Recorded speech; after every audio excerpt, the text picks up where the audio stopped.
తెలంగాణ తెలుగు అస్తిత్వము ఇదంతా అంత పెద్ద సబ్జెక్టులు అందరు పెద్దోళ్ళు అందరు చెప్పేసిరు. అంటే అంత పరిజ్ఞానం తక్కువనే ఉంటుంది నాకు. అయినా కూడా అన్నలు చెప్పిందంతా నిజం. అదే నేను కేవలం తెలుగు సినిమా గురించే మాట్లాడదాం అనుకుంటున్నాను. లక్ష్మి అంటే ఎవరిదండి పేరు? లక్ష్మి అమ్మాయి అబ్బాయా? అమ్మాయి. తులసి అమ్మాయి, రాధ అమ్మాయి. ఈ ఆడంగ విధవలు కాబట్టే వాళ్ళ హీరోలను ఆడోళ్ళ పేర్లతో ప్రోత్సహించుకుంటారు.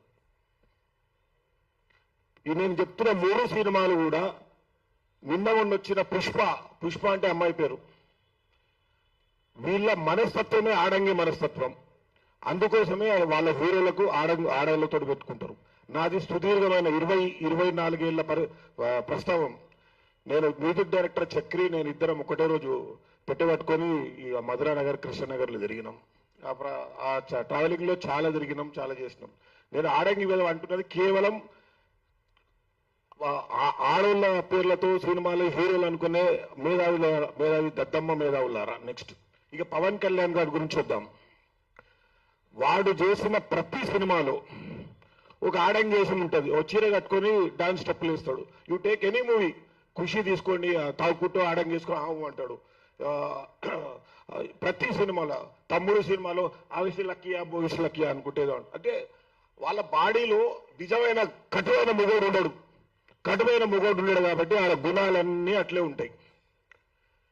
ఇలాంటి వ్యవస్థలో 24 సంవత్సరాలు ట్రావెల్ చేసుకుంటూ ముందుకు వస్తున్నాము అంటే ఇక మేము ఎన్ని అవమానాలు పడ్డామేమో. ఒకరోజు ఒక పెద్ద సినిమాలో నేను అసిస్టెంట్ డైరెక్టర్ కింద కూర్చోబెట్టినాను. పక్క నేను అప్పుడే రాసుకుంటుంటే, అంటే నేను రెసిడెన్షియల్ స్కూల్ స్టూడెంట్ కాబట్టి చదువు మీద బాగా ఇంట్రెస్ట్ ఉండే. తెలుగు రాయడం బాగొచ్చు. నా క్వాలిఫికేషన్ ఏంటి అంటే వారి సినిమాలో అసిస్టెంట్ డైరెక్టర్ కావడానికి తెలుగు రాయడం బాగొచ్చు, బొమ్మలు బాగా గీస్తాడు, ఆర్టిస్ట్. అలా 2 రోజులు 3 రోజులు 5 రోజులు అయింది. ప్రొడ్యూసర్ కూర్చొని పాము అన్నాడు నన్ను. అంటే నేను కట్టె పట్టుకుని అటు ఇటు తిరుగుతున్నా. భయం అవుతున్నా. పాము అంటే ఉనికన్నా భయం కదా. ఇట్లా చేపెట్టాడు పాము అంటున్నాడు. ఎక్కడ తిరిగింది, ఇక్కడ పాము ఎక్కడ అని తిరుగుతాయి. పాము అంటే వాళ్ళ భాషల్లో చేతులు ఇట్లా రాయడాన్ని పాము అంటారు. పామండి అంటారు. అన్నారు ఉట్టిగానే ఇట్లా చేయబెట్టి పాము అంటే నేను పాము అన్న ఆయన చేయి గులగుల అవుతుంది పాము అన్నాడు. ఇదేదిరా భయ్ అంటే దిస్ ఈజ్ పర్సనల్ ఎక్స్పీరియన్స్. ఆ ప్రొడ్యూసర్ పేరు లక్ష్మీ గణపతి ఫిలిమ్స్ అధినేత సుబ్రహ్మణ్యం గారు. నేను మళ్ళా దాంట్లో వెనక ముందు ఏముండదు నాది. ఆయనతో పాటే నా జర్నీ 10 సినిమాలు కూడా చేసినాము. ఇలాంటి అవమానాల మధ్య తెలంగాణ ఉద్యమం వచ్చినప్పుడు తిరగబడ్డ తెలుగు బిడ్డ తిరగబడ్డ తెలంగాణ మన శ్రీరామ చేసిన సినిమాలో ఆ సినిమాని ప్రత్యేకంగా వీక్షించడానికి పోయినాడు. ఆ సినిమా తిరగబడ్డ తెలంగాణ సినిమా ఇప్పుడు మన కాలేజీ టీవీ సినిమాలు అందరూ చేసినప్పుడు నాకు చూడగానే అసలు మనం ఏడున్నాంరా, చిన్న షార్ట్ ఫిలిమే అది. మనం ఎక్కడున్నాము, మనం ఏ సినిమాలో పనిచేస్తున్నాము, ఎవరి కోసం పనిచేస్తున్నాము అని చెప్పేసి ఇది కాదు మనం చేయాల్సిన సినిమా. కేవలం 24 క్రాఫ్ట్స్ పెట్టి నేను తెలంగాణ సినిమా చేస్తా. అదే రోజు వాళ్ళ సక్సెస్ మీట్ అవార్డు ఫంక్షన్ లో అనౌన్స్ చేసినంత వరకు బాగానే ఉంది. మళ్ళీ నందన్ సిద్ధారెడ్డి సార్ దగ్గరికి పోయినా, ఇంకా వాళ్ళ దగ్గరికి పోయినా, శేఖర్ అన్న కూడా నా బంధుకు సినిమాకు ఆఫీసులో లాంచ్ చేశారు. ఇట్లా తిరుగుతున్న ప్రస్థానం జరుగుతుంది. కొన్ని 24 క్రాఫ్ట్స్ లో మన వీరాది వీరులు లేరు మనకి. అప్పుడు డిసైడ్ అయిన ఏదేమైనా సరే నా షూటింగ్ లో ఇట్లా బోర్డు పెట్టిన కేవలం తెలంగాణ ప్రాంతం వాళ్ళకే ప్రవేశం అని. మనకేమవుతుంది అంటే హీరోలు, ఆర్టిస్టులు, టెక్నీషియన్లు వీళ్ళందరూ ఈజీగా తీసుకోగలుగుతాం. కొంచెం నాన్ స్కిల్ లేబర్ వస్తారు, లైట్లు మూసేవాళ్ళు కానీ, కాస్ట్యూమ్స్ పట్టుకోవాళ్ళు, ఫుడ్ వచ్చేవాళ్ళు. వాళ్ళని అడగలేం కదా మీ తెలంగాణ ఆంధ్ర. ఖచ్చితంగా అడిగితే ఏమంటాడు, మాకు అమ్మమండి అంటాడు. ఏమంటే కొట్టేసుకొని పోతుంది అన్నట్టు. దయచేసి మీ ఆధార్ కార్డులు ఇవ్వండి, లేకపోతే ఇంత దిక్కచ్చిగా చేసిన ఆ సినిమా ఫైనాన్షియల్ గా సక్సెస్ అయిందా పక్కన పెడితే మీకు 10 జిల్లాల మీద వచ్చిన బ్రీత్లెస్ సాంగ్ ఉంటుంది కదా, పూసిన పున్నమి వెన్నెలమైన తెలంగాణ వీణ. ఆ పాట సృష్టికర్త నేను. గోరేటి వెంకన్నను ఎంత అంటే గోరేటి వెంకన్న లేకపోతే ఆ పాట లేదు. గోరేటి వెంకన్న నా ఆలోచనలకి, గోరేటి వెంకన్న ఇచ్చిన పదాలకి ఆ మ్యూజిక్ డైరెక్టర్ కార్తీక్ సాకేత్ అందులోనే సిద్ధారెడ్డి సార్ అద్భుతమైన పాట, మొన్న ఒక పాట వినిపిస్తే ఈ పాట నాకియండి అని ఒకరు అడిగారు సార్. అంటే ఇది సినిమా రిలీజ్ అయిందిరా అని చెప్పి నేను. తెలంగాణ సాయుధ పోరాట వీరులందరూ ఉన్న సినిమాని ప్రతి ఒక్కరు, రావినారాయణ రెడ్డి గారి దగ్గర నుంచి ఆరుట్ల రామచంద్రరెడ్డి గారు, ఇట్లా బండి యాదగిరి, ప్రతి ఒక్క ఔన్నిత్యాన్ని పాడుకుంటూ మన సిద్ధారెడ్డి సార్ రాసిన పాట ఇప్పుడు మా గూస్ బంప్స్ వస్తాయి. ఆ పాట నేను మళ్ళీ త్వరలో మళ్ళీ రీరిలీజ్కి పోతున్నాను. ఇది ఒక క్లుప్తంగా చెప్తున్నాను. ఇక వాళ్ళ పరిస్థితికి వద్దాం.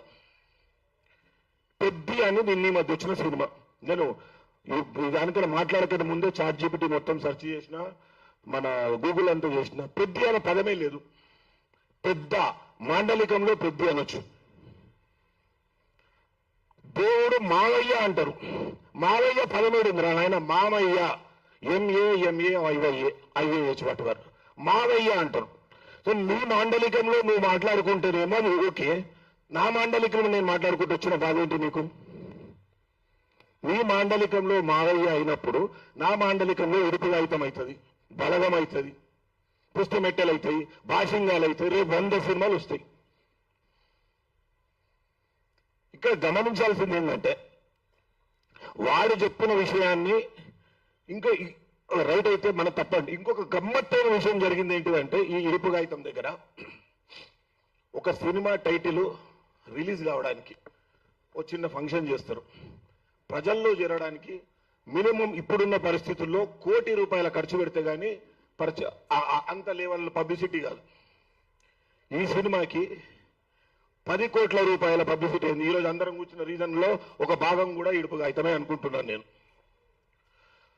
వాడెవడో దద్దమ్మ, వాడెవడో చిన్నగా మాకు డబ్బింగ్ చేస్తారా అని ఇక అదును దొరికింది. ఫస్ట్ ఛానళ్ళ మీద ½ అన్ అవర్ ప్రోగ్రాంలోకి వెళ్ళిపోయినది. నేను తెలిసి నాకు ఇంకొక గమ్మత్తైన విషయం ఏంటంటే, ఈ సినిమా 2-3 ఇయర్స్ బ్యాకే స్టార్ట్ అయిన సినిమా.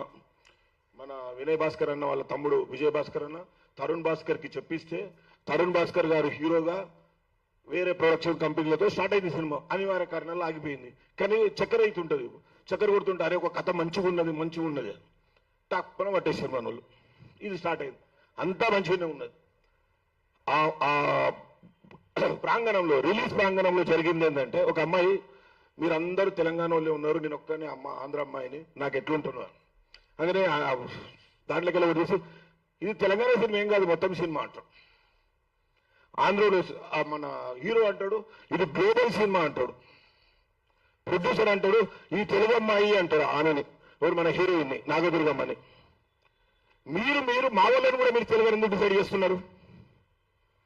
ఇది తెలంగాణ కథనే. నీ పుష్ప రాయలసీమ చిత్తూరులో ఉంది కదా, నీ తాండేలు వచ్చేసి శ్రీకాకుళంలో ఉంది కదా. ప్రతి సినిమాకు ఒక నేపథ్యం ఉంటుంది, నువ్వు అట్లా చెప్పు. ఇది